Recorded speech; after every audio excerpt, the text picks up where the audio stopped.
Close open, close open, close open pa rin ang status ng Strait of Hormuz sa Iran, kung saan dumaraan ang 20% ng lahat ng oil shipments sa mundo. Nasa stranded ang maraming oil tankers patungong Asia. Yung ilang barkong pinayagang dumaan, siningil ng toll ng Iran. Naalala niyo ba, nakipag-usap ang ating Foreign Affairs Secretary sa ambassador ng Iran. Nirequest niya na padaanin ang mga oil tanker na patungong Pilipinas. Hindi lang tayo, may iba pang bansa na nakipag-negotiate with Iran. Pero may isang bansa na ayaw gawin ito.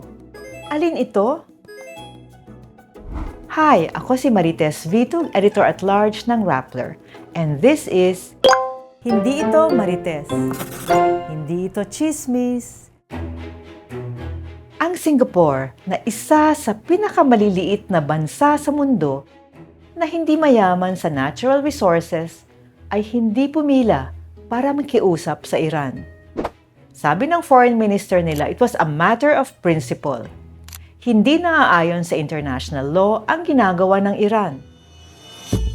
Sabi ni Vivian Balakrishnan, ang foreign minister ng Singapore, signatory sila sa United Nations Convention on the Law of the Sea o UNCLOS na nagsasaad na bawal pigilin ng alinmang bansa ang pagdaan ng mga barko sa mga international waterway, kagaya ng Strait of Hormuz.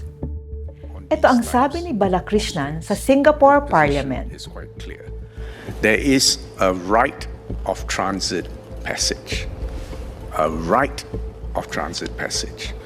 It's not a privilege to be granted by the bordering state. It's not a license to be supplicated for. It is not a toll to be paid. It is a right of all nations' ships to traverse.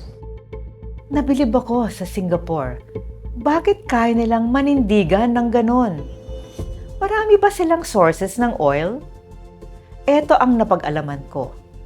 Sa Jurong Island, may malalalim silang underground na kuweba 150 meters deep. Doon nakastore ang 9 million barrels of oil. Jurong Rock Caverns ang tawag dito. Ang storage capacity ay katumbas ng 600 Olympic-sized swimming pools na konstrukto sa loob ng 15 years. First underground storage sa Southeast Asia. Unicorn ito, isang engineering marvel. Ito ang isa pang fact. Ang Singapore ay ang 5th largest oil refinery center in the world. Wala silang sariling crude oil, pero nagtayo sila ng infrastructure sa Jurong Island para doon mag-refine ang mga higanteng oil companies kagaya ng ExxonMobil at Shell. Mga 1.5 million barrels a day ang capacity nito. May matututunan ang Pilipinas mula sa maliit nating kapitbahay. May foresight ang mga leader ng Singapore. Kung tutuusin, mas mayaman tayo sa natural resources. The question is, may husay at foresight din ba ang mga leader natin? Para sa mas malalim na discussion sa storyang ito, download the Rappler app and find me on the Security and Global Affairs chat channel.